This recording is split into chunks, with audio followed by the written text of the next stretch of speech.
كتاب الله دستوري وخير الخلق أسوتنا. How much does government affect your life? On a day-to-day basis. Okay, I know you pay taxes every year. I understand that. But other than that, on a daily basis, what influence does government have on your life? The major things that are in this country, for example, the way you think about fashion, the way you think about what's success and failure, your mentality, you know, it doesn't come from the government. It all comes from the private sector.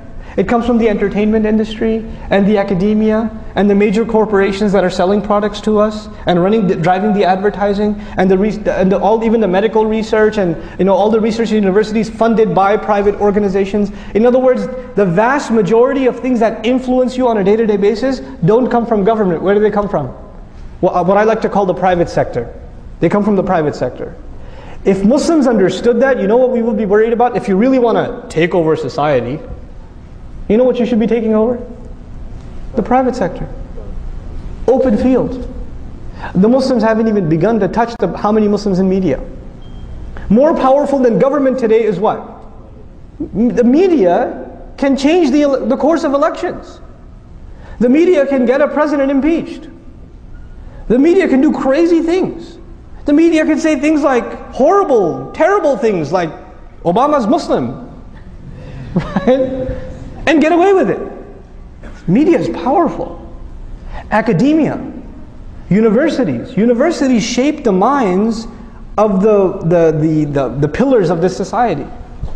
How many Muslims in academia? How many Muslim sociologists, anthropologists, political scientists, historians? We're not present. We came to this country and we thought success is doctor, engineer. Okay, fine, you couldn't do doctor, engineer, programmer, right?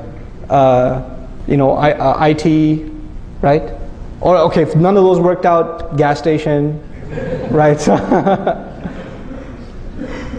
This was success for us. If we make good money, if we can buy a nice house, if we can live in a nice neighborhood, we've got success. This is success for an individual, maybe. For a community, look at what, and I'm baffled by the Jewish community. I'm amazed by them. You know why? Because when they first came to this country, they were treated like we are treated now.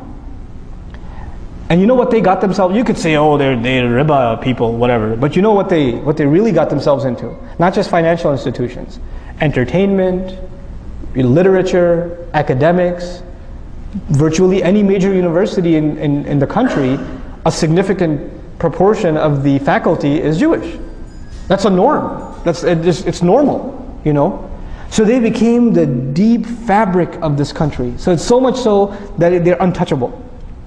Muslims didn't. We became skilled labor. That's all we are. Even if you're a doctor, even if you're an engineer, in the end, you're just a highly skilled worker. You're not someone who influences minds or causes ripples in society. You're not. You know, you're just a better consumer. So you buy a more expensive car. So I guess you're adding to the economy a little bit, but you're not a mover and shaker. You're not an influencer of minds. You understand? So Muslims, we have to understand, to penetrate this society, we need to enter the private sector. To enter the private sector, we need to be in major positions in universities all over this country. If you're not entering into this is the game. You got to enter the game.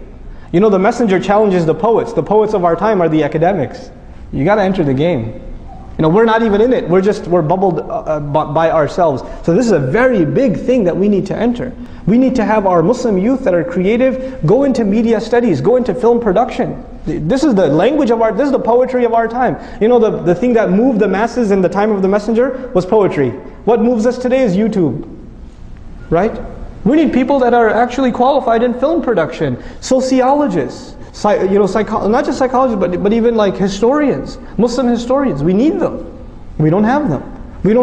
These are things that become the fabric of a society. And the other thing we need is huge, massive Walmart-sized businesses.